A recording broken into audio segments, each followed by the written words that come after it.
All right, hey guys, this is the next installment of our Redemption Church video updates. Thanks for following along and taking an interest in what we're doing. I want to keep these less than 5 minutes, so I'm going to try to stick to that, all right? I've got 3 things that I want to update you on this week.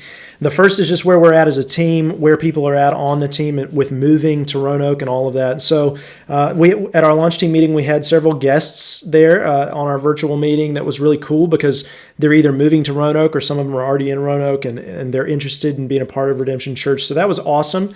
But some of our launch team members from Greensboro are they might have a little bit of trouble getting there. They're having trouble finding jobs.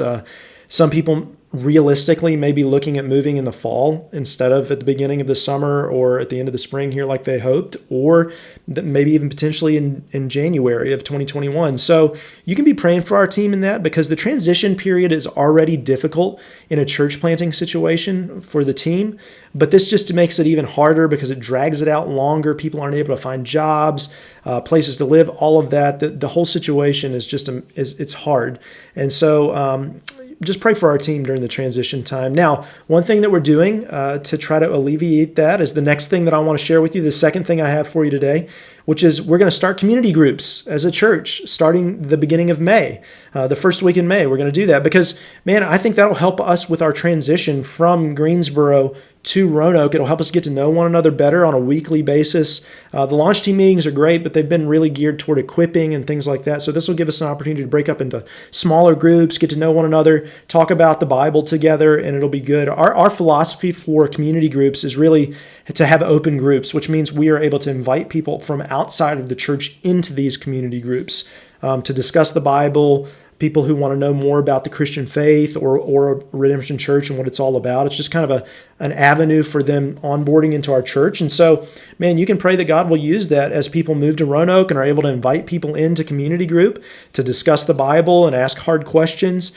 Pray for those opportunities, because that's what we want community group to do, is primarily to provide community, Christian community, but then also to provide an avenue for our people to invest in those in Roanoke that are right around them and invite them into our church. So, man, that's going to be good to help us through the transition time, and it's going to be good to engage Roanoke. But then that's the third thing that I actually have for you, is that we're doing more to try to engage people in Roanoke. Right now, we want to try to do all of that online that we can, write blog posts, social media, all of that. And so we're going to do a 3-part blog series that I hope you'll follow along with. It's just really going to be about how Christians can think about living through the coronavirus situation. And it's more to engage people in Roanoke than anything, just to help them see how Christians ought to be thinking about this. But if you're a Christian, I hope that it also encourages you as you walk through this as a Christ follower.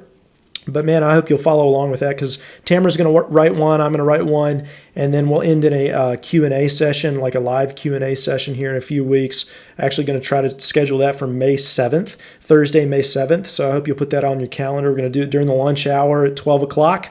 So you can invite people into that, start sharing that stuff with people so that they can see how Christians are thinking through this kind of scenario. It's not going to be anything revolutionary. It'll all be based off of the Bible. If you've read the Bible, then you'll know what we're going to say. But I hope that that's helpful for you as a tool to engage your friends as well. That's what we want it to be for our launch team, so that's why we're going to do that. But just keep praying for us. Pray for our team. Those are the 3 updates I had for you. I feel really good because this is way less than 5 minutes. All right, so you guys have a good week. If you need anything or have any questions on any of this, don't hesitate to reach out to me. If you need prayer, love to pray for you. But please continue to pray for us and the team, and I'll talk to you next week and when I give you our next video update. All right? Thanks.